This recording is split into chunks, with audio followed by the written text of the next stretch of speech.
Testing, testing, 1, 2. Testing, 1, 2.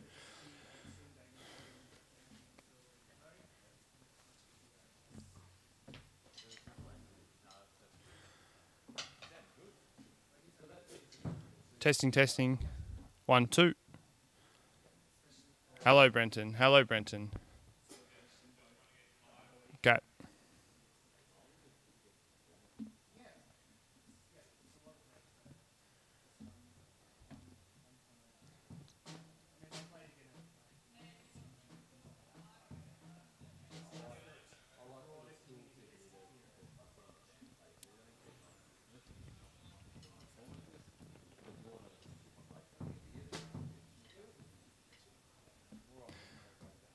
Now, Mr. Bella, when you're speaking, we want to speak as close to the mic as possible.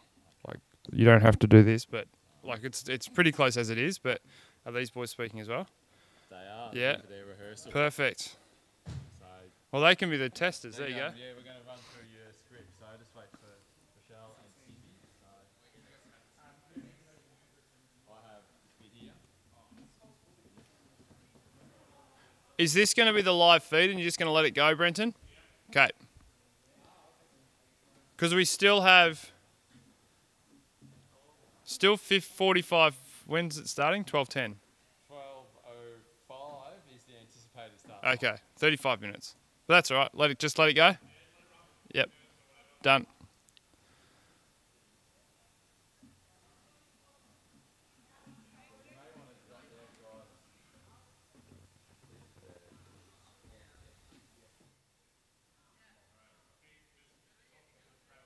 Keep talking crap. That's that's a new thing for me, Brenton. I don't know how to do that. It's if Ben was up here, I reckon Ben would be pretty good at that. He's pretty good at tap dancing and so testing. I'm standing up normally, talking normally. How's it going? How does it sound? I hate hearing my voice over a speaker. Does it all look good, Ben? How's my hair? Does it look okay? Yes, sounds good. Brenton's still playing around with some sound. It doesn't feel like... It feels like a really short delay now, Brenton.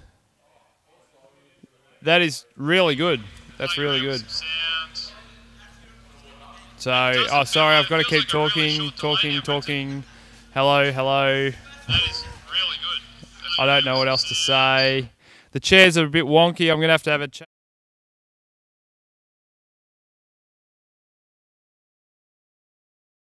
We've got our 4 captains down here ready to go. They're going to sound a lot better than what I'm going to say. Hear that now? Am I still talking, Brenton? My goodness me. So, how about those 50 years, Ben? What?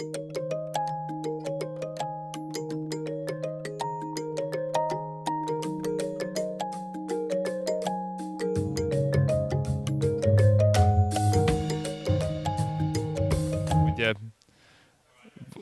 Okay. Now.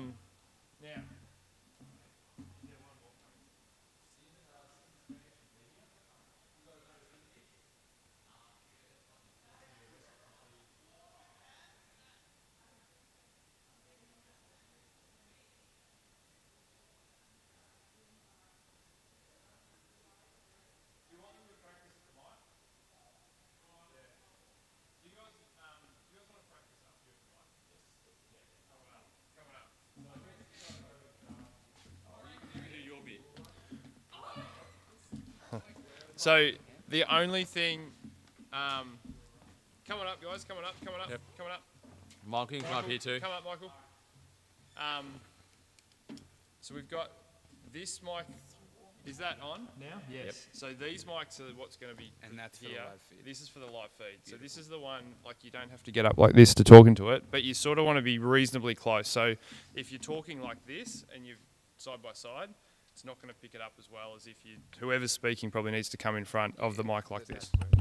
So Cindy's a little bit shorter than you guys. So we'll have to tilt it down. You can do maybe do the tilt. Tilt and then tilt back to where you need to do it. No All right. Yeah?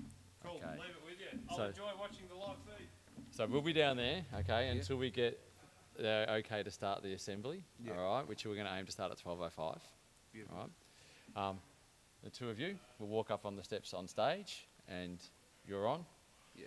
Just to show you this, so you guys are familiar with PowerPoint, I'm sure. Yeah, yeah. That's the display view up there. What will be happening is this video will be running continuously on loop, just while people are filing in. All right. So this is how it will be. That's good. Okay. When you're ready, when you come up here, you just push the forward button, and that'll probably.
Unity within Brentwood and allow for a bright community to blossom, fostering stronger relationships within and around our community.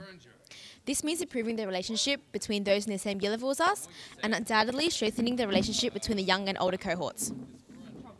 School is not only about doing your best and pushing yourself. In fact, you will find that a big aspect you'll take away from Brentwood is the relationships and connections you form with your teachers and peers around you. We have always and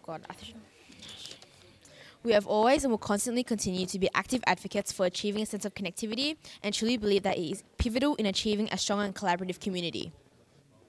We will actively work alongside the whole school community here at Brentwood, but we'll especially need your help. We need your input, your suggestions, and your support in order for us to create a more rewarding and prosperous rest of 2019. Thank you. On behalf of the other school captains and the rest of the leadership team, we wish you a fruitful and successful school year and future.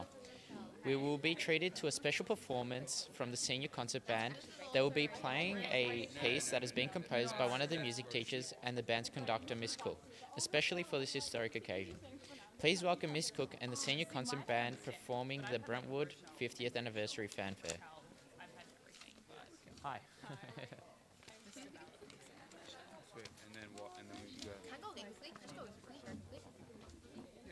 Okay. Oh. Okay. As school captains, our ideal vision for Brentwood is to achieve a sense of community and social cohesion. We want to further extend the roots of our unity within Brentwood and allow for a bright community to blossom, fostering stronger relationships within and around our community. Okay.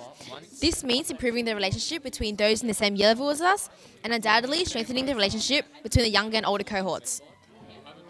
School is not only about doing your best and pushing yourself. In fact, you will find that a big aspect you'll take away from Brentwood is the relationships and connections you form with your teachers and peers around you. We have always will constantly continue to be active advocates for achieving a sense of connectivity and truly believe that it is pivotal in achieving a strong and collaborative community. We will actively work alongside the whole school community here at Brentwood, but we especially need your help. We need your input, your suggestions, and your support in order for us to create a more rewarding and prosperous rest of 2019. Thank you.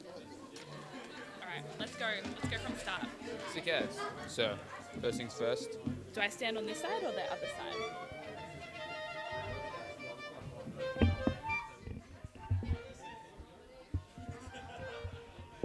Stay on the left side. Left, okay. And then we'll swap as we're like speaking. Okay. Sick. Beautiful. Okay. Good morning and welcome everyone to the 50th anniversary celebration assembly. Before we begin, I'd like to start with a little bit of housekeeping. So first of all, this assembly is a formal occasion.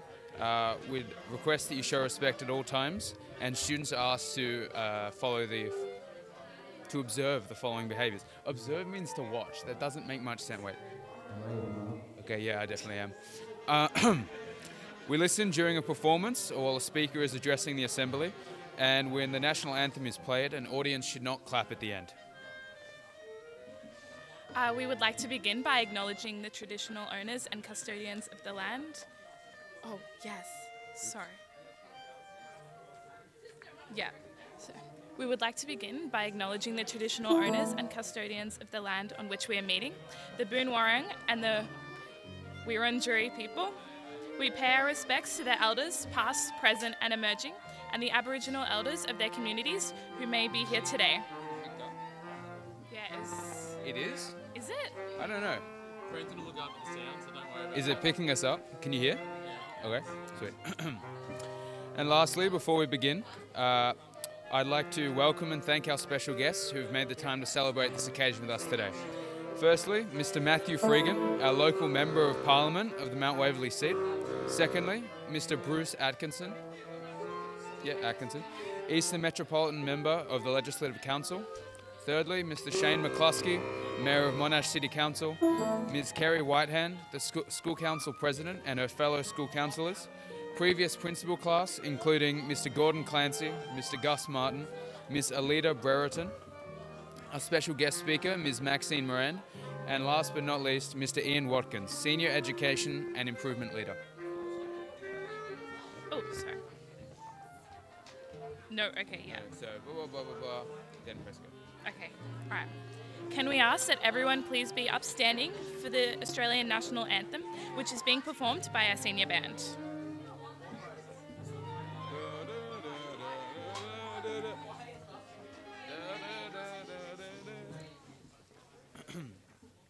I'd now like to introduce our other co-captains, Mr. Michael Alapides and Miss Cindy Tran.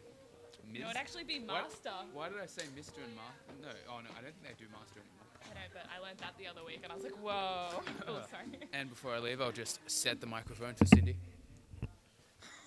No, I'm not actually going to do that. Don't, because Michael's speaking first anyway. Yeah, I know. Okay.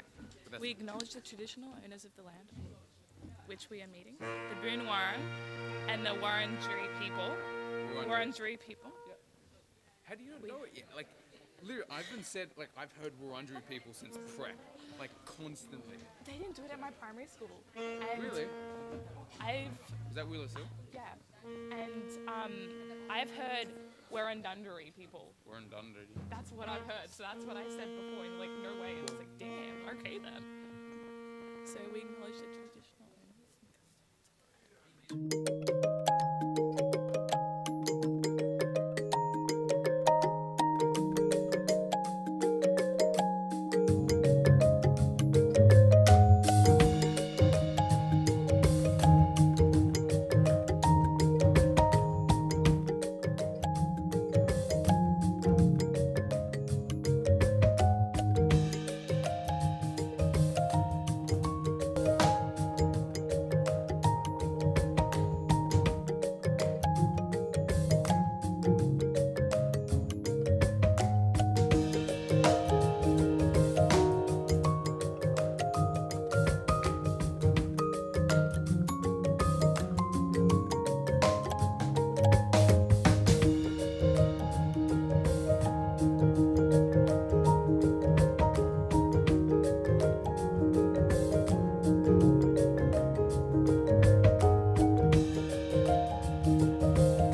Go away. What?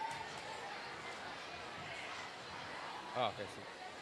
Oh, cool. It's touchscreen. Okay. It's good to know. All right. Are we waiting for like doors to close or something?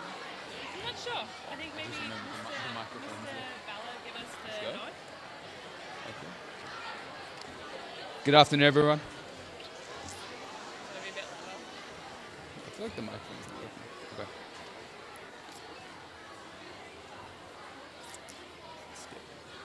Smash it. Yeah.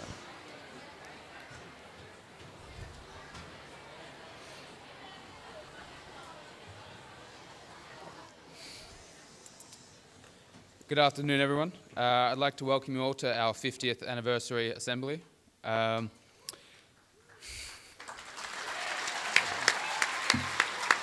boy. Oh, God. Okay, so I'd like to start with a little bit of housekeeping. So first of all, this assembly is a formal occasion, and we'd like to request that you all show respect at times, and also that students observe the following behaviours. First of all, we listen during a performance or while a speaker is addressing the assembly. And secondly, when the national anthem is played, an audience should not clap at the end. We would like to begin by acknowledging the traditional owners of the land upon which we are meeting, the Boon Wurrung and the Wurundjeri people. We pay our respects to their elders, both past, present and emerging, and the Aboriginal elders who may be here with us today. Also, before we begin the formalities, we'd like to welcome and thank our special guests who've taken the time out of their day to come and join us. Mr. Matthew Freegan, our local Member of Parliament of the Mount Waverley seat. Mr. Bruce Atkinson, Eastern Metropolitan Member of the Legislative Council. Mr. Shane McCluskey, Mayor of the Monash City Council. Ms. Kerry Whitehand, School Council President and her fellow school councillors. The previous principal class members, including Mr. Gordon Clancy, Mr. Gus Martin, and Miss Alida Brereton. Our special guest speaker, Ms. Maxine Morand, and last but not least, Mr. Ian Watkins, Senior Education and Improvement Leader.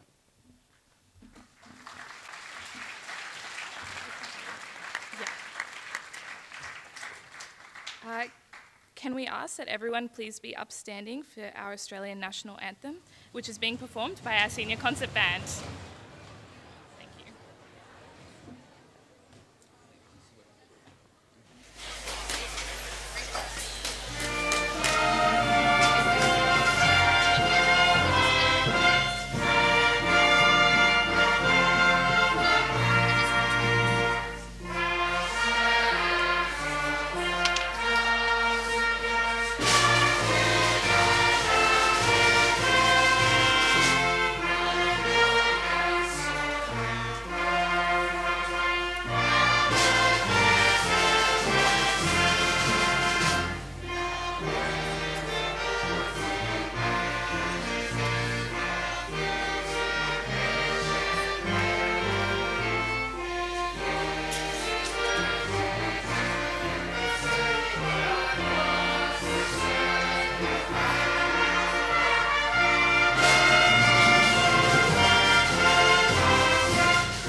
Thank you very much, everyone. We'd now like to introduce our co-captains, Michael Alapitis and Cindy Tran, to the stage, and they'll be talking to you about what the 50th anniversary means to them. Thank you.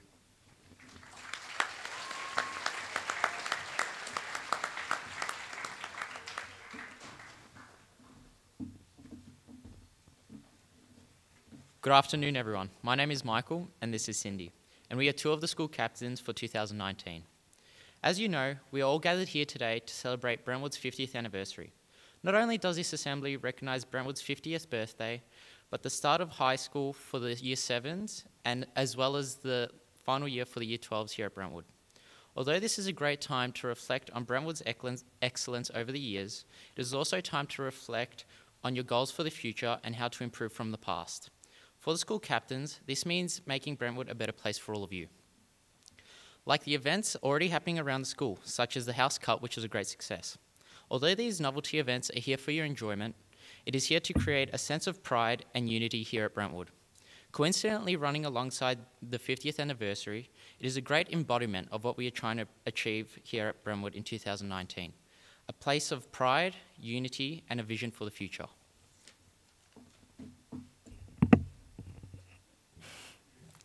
As school captains, our ideal vision for Brentwood is to achieve a sense of community and social cohesion. We want to further extend the roots of our unity within Brentwood and allow for our bright community to blossom, fostering stronger relationships within and around our community. This means improving the relationship between those in the same year level as us and undoubtedly strengthening the relationship between the young and older cohorts. School is not only about doing your best and pushing yourself. In fact, you will find that a big aspect you'll take away from Brentwood is the relationships and connections you form with your teachers and peers around you. We have always and will constantly continue to be active advocates for achieving a sense of connectivity and truly believe that it is pivotal in achieving a strong and collaborative community. We will actively work alongside the whole school community here at Brentwood, but we'll especially need your help. We'll need your input, your suggestions, and your support in order for us to create a more rewarding and prosperous rest of 2019. Thank you.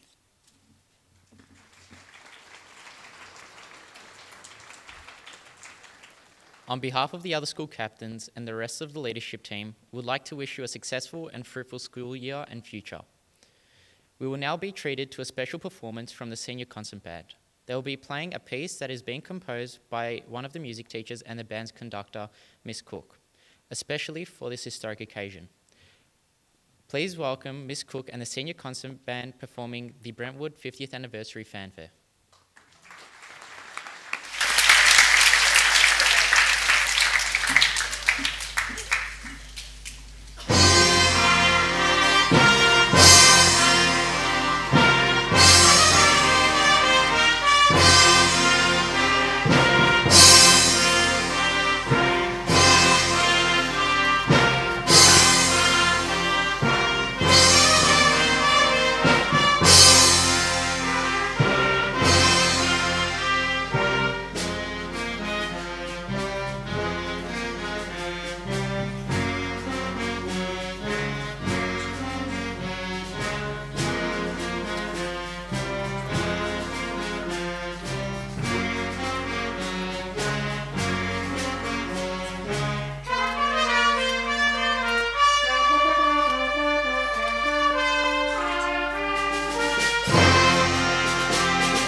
Can we get another round of applause for our Senior Concert Band for a wonderful performance?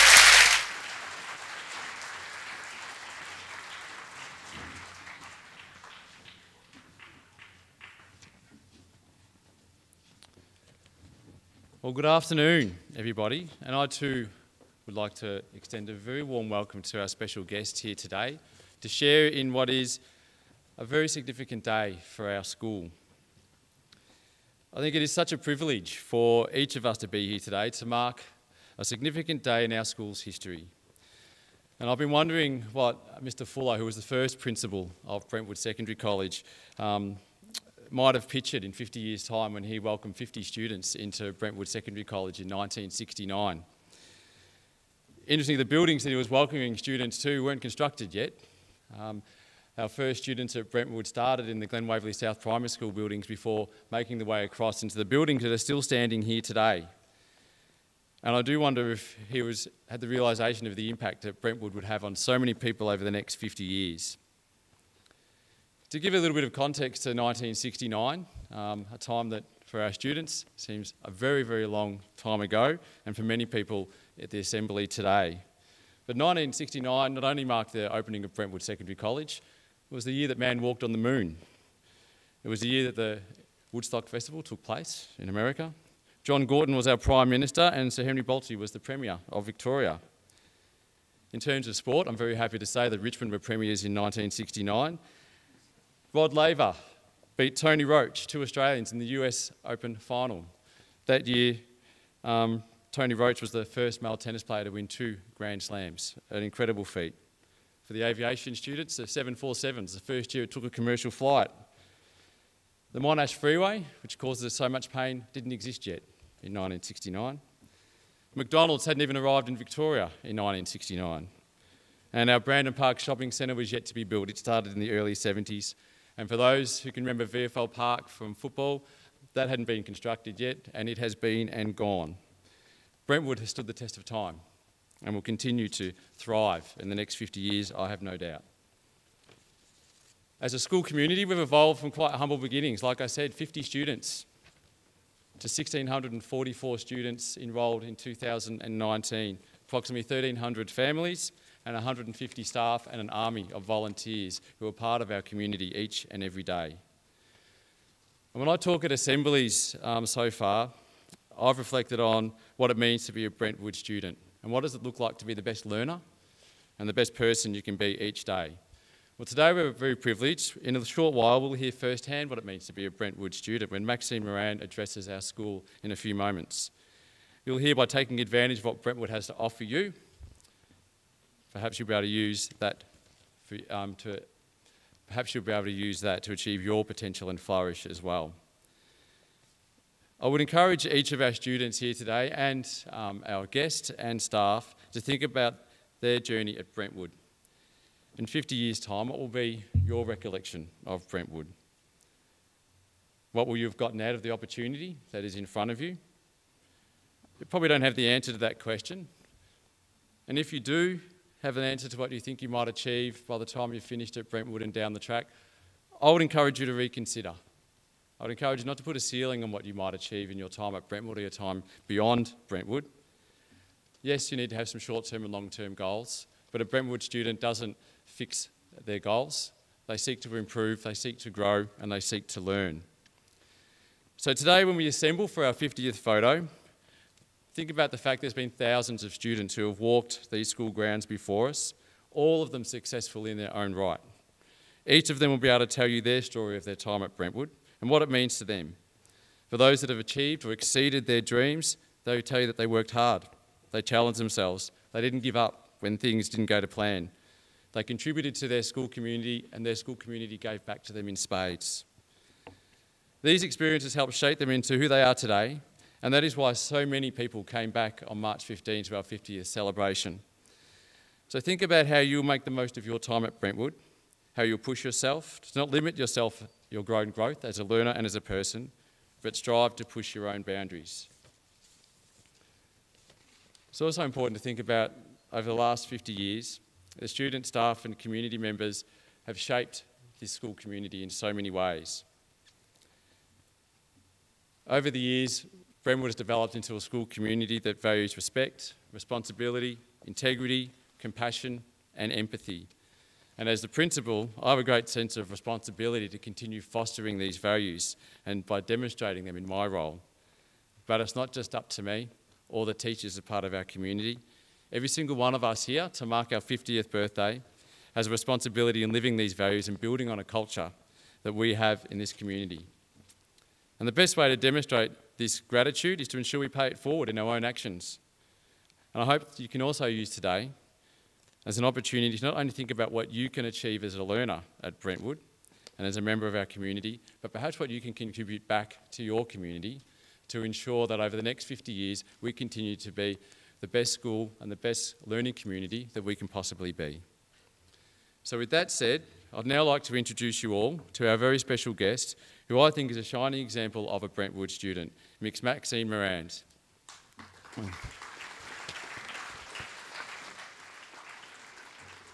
As a way of introduction, while Maxine makes her way onto the stage, Maxine completed her school at Brentwood in 1976, and Maxine went on to have a career in health, cancer research, politics and senior management.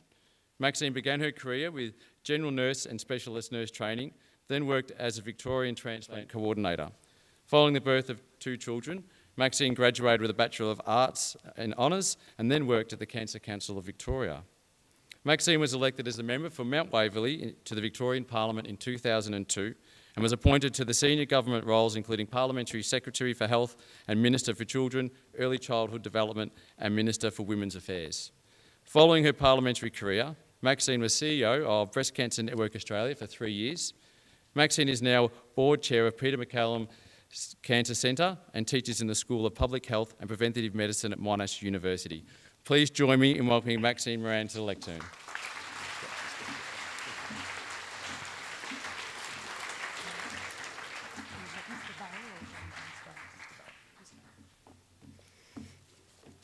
Thank you very much, Mr. Balla, for that lovely introduction. And I also want to start by acknowledging our special VIPs, the member for Mount Waverley, Matt Freegan, and Shane McCluskey, the Mayor of Monash, and all the previous principals and the leadership team of Brentwood Secondary, and of course to all the students here. So I'm going to share with you a bit of my Brentwood story, and it's really interesting, funny feeling coming into this environment because this building was of course here 50 years ago and I did my school play here on this stage, and the courtyard is exactly the same except that the trees are a lot bigger. So when I started in the school, in the year after the school opened, I started in what was then Form 1, which is Year 7, in 1970. And as the principal said, you know, Australia was a very different place then in 1970.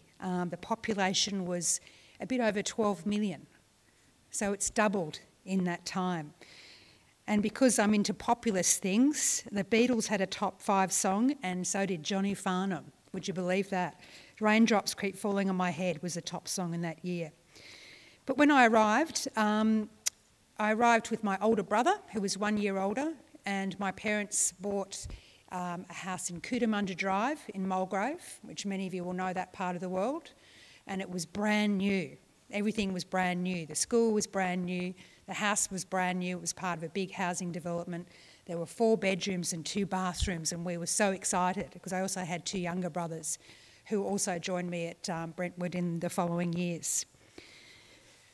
Looking back at my Year 9 photo, I can see that Brentwood at the time was not really a multicultural place.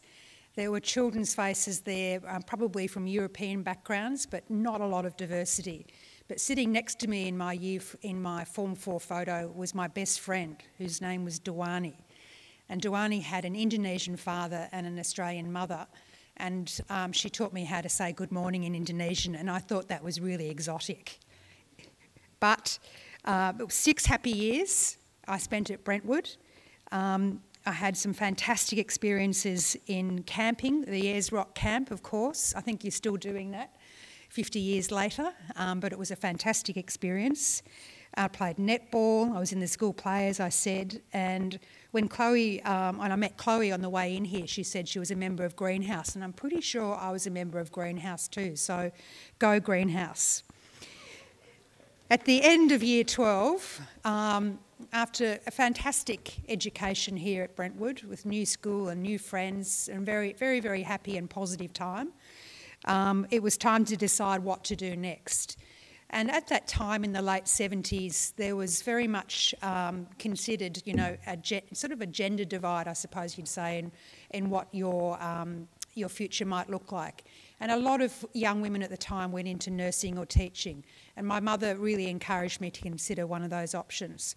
So I applied for both, got into nursing, and when the first day I started in nursing, I found that I'd also got a scholarship into teaching. I thought, oh well, I'm already here. and I never looked back, and I thought nursing was an absolutely wonderful career and really makes me the person that I am today because of the experiences that you're exposed to in clinical care, in looking after people at their most vulnerable and sickest times in their life. And it has really helped shape my values and what they are today. I want to share with you a little story about, and I was thinking about this morning, about all the different people that you meet over the time when you're nursing, many thousands of people you look after. But I want to share one story with you which was very satisfying when I was doing district nursing. And district nursing, you go out in your car and you visit people at home who need a little bit of support to continue living in their own home. And this elderly lady, when we came in, I was with my partner, we travelled in pairs, and we said, "How are you going?" Let's call her Mrs. Joy. And she said, "I'm having terrible trouble. I am up all night going to the bathroom and I am so tired all day sleeping." And we said, "Okay, give us a look at what tablets that you're taking." She was taking 2 tablets. One of them was a diuretic, which helps you pass urine, and the other one was a sleeping tablet. They were both white, they were both the same size. Can anyone guess what was going on there? She was taking the sleeping tablet in the morning and the other tablet at night. And by that very simple process of saying you just need to take the tablet the other way around, we were able to help her. So it's just a little satisfaction, and I went home feeling terrific that would help that lady in that way. There's obviously so many other stories I could share with you. After that, I decided to I did some further training in nursing. I did a nursing certificate where we looked at where we were doing kidney transplantation and dialysis. And at that point, I decided there was a role that was advertised for to be a transplant coordinator. Now, this was a newly created role in Victoria to try and increase the number of people that could donate their organs to help people who needed organ transplants. And I decided that I would take that opportunity or put myself forward to be considered for that role, and I was successful. And the 2 other people who were chosen their roles were in their 40s, and I was a 26-year-old young woman. And again, I learned a lot in that time that I did that role for 5 years, where again you're seeing people at their most vulnerable, because I was also involved in speaking to the relatives of people who passed away and asking for their permission for organ donation.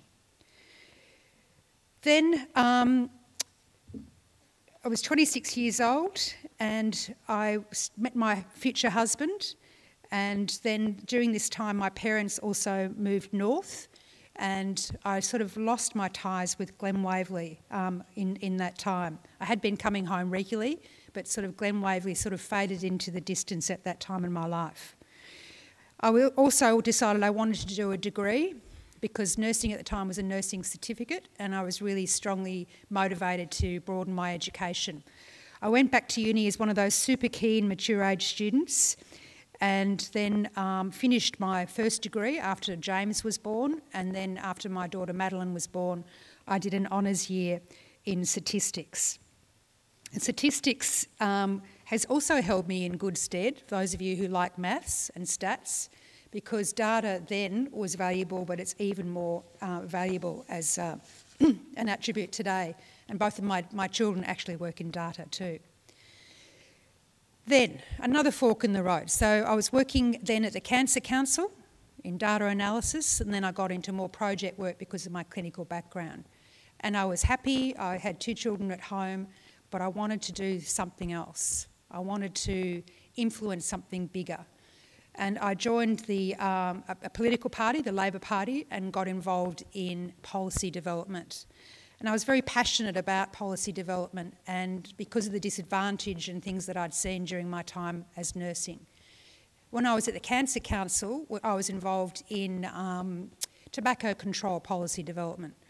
So I was involved in taking these policies through the policy process and into government. And believe it or not, back in 1999 you could smoke in restaurants, and we took a policy to the election to ban smoking in restaurants and ban point-of-sale advertising and a lot of tobacco control policies.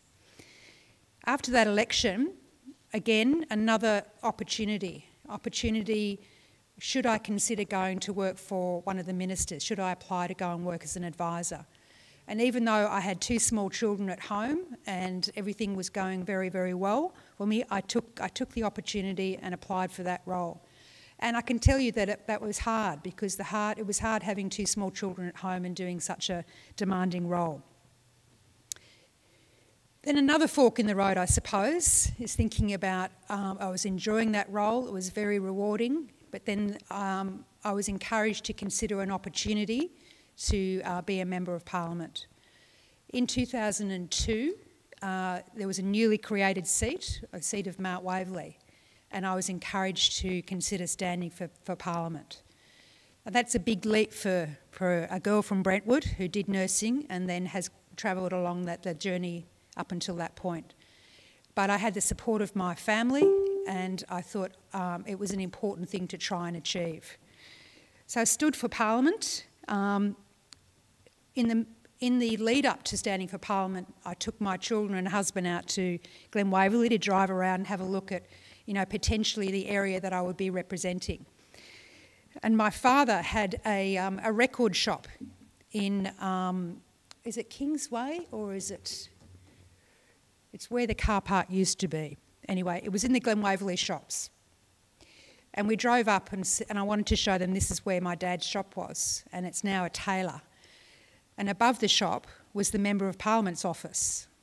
And I thought, well, if I'm elected, I'm going to be in the office above where my father's shop was. So I thought that was a sign. I was elected and very grateful to have the opportunity to serve in the Victorian Parliament. It's something that not many of us have the opportunity and the privilege to do so.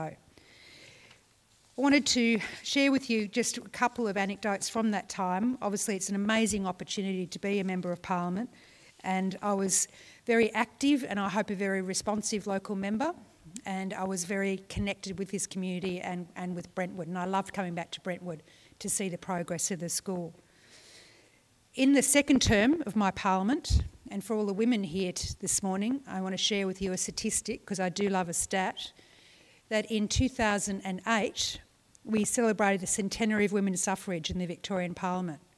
So it had been 100 years since Victorian women got the right to vote in the Parliament.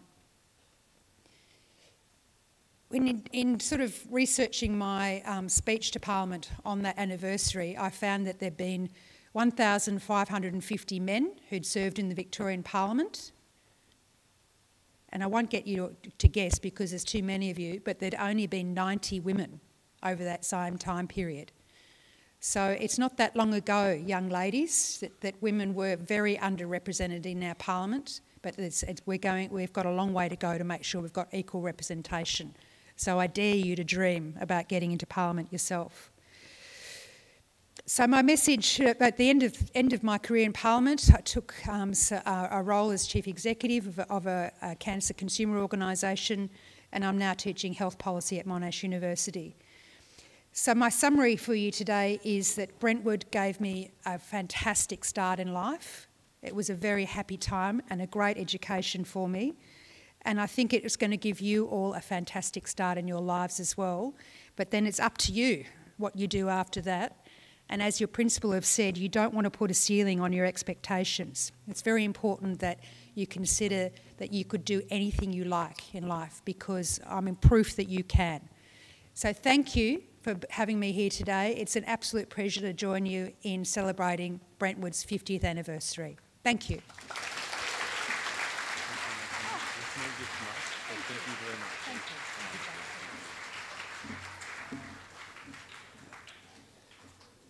Thank you, Maxine, and certainly some wise words of advice to each of you there. And just to underline that message there, take the opportunities that are in front of you and dream a lot. Don't put a ceiling on what you may achieve. Now we're going to move to the final part of our 50th celebration today, and that is a very ambitious plan to take a photograph of the entire school in the shape of a 50 on the school oval. So in doing so, I'm going to need a lot of cooperation from everybody in here and also to the rooms around the school that we are live streaming to at this point in time. So staff and students, I ask that you listen very carefully to the following instructions.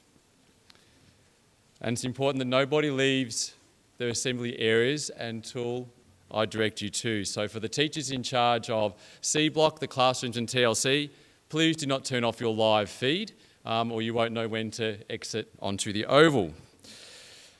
So during the next few minutes, we're going to very carefully and very orderly make our way onto the oval for a whole school photo. I'll be instructing year levels one at a time to exit their assembly point and make their way onto the oval. We're not moving anywhere yet. When students and staff make their way onto the oval, there will be a team of teachers up there and some photographers who will direct you where to go. I will give you a little bit of a heads up. If you're in blue and green house, you're going to be directed to stand in the 5 that is painted on our school oval. If you're in red and yellow house, you'll be directed to stand in the 0. There will be staff. There will be teachers standing with a 5 and a 0 held up in the air, as well as it painted on the ground to make it very easy for you to see.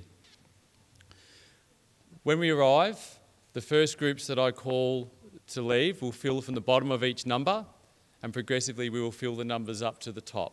And you'll get some further instructions out on the oval once you're there. I'd like to reiterate that we do this in an orderly and calm way. So that means no pushing, no shoving, no running. We have plenty of time to get this photo. At the appropriate time, the photographer will direct us all to look up, and they'll be using a drone to take the photo on the oval. So, and for the teachers, I've just been messaged a slight change to our plan on the exit out to the oval, so please listen very carefully. I'm going to ask that years 7 and 8 and 9 quietly stand with their mentor group teachers and make their way out onto the oval. The rest of us will wait.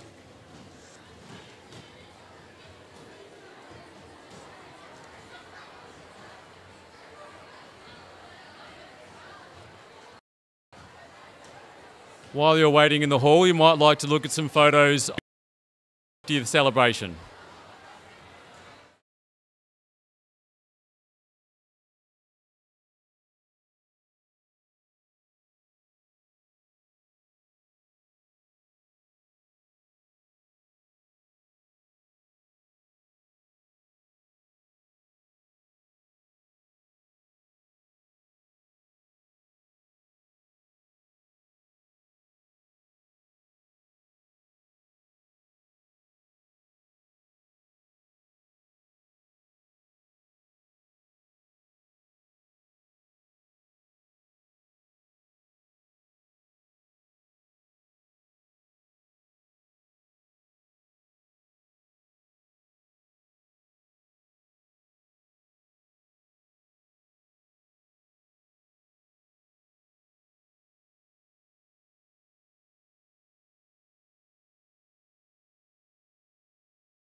Okay, can I grab your attention, please?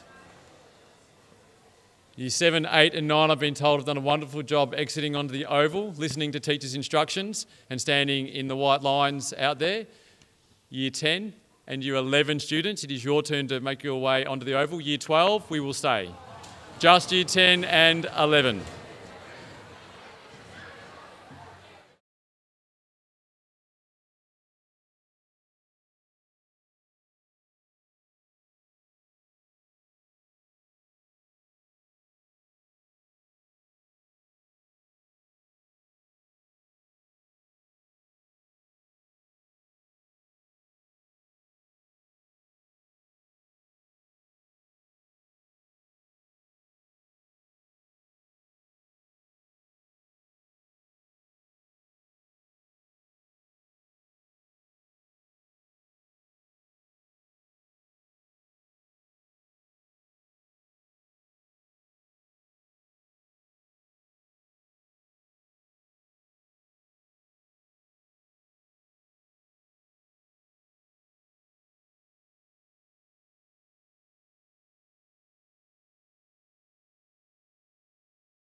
Everybody, can I grab your attention one last time, please?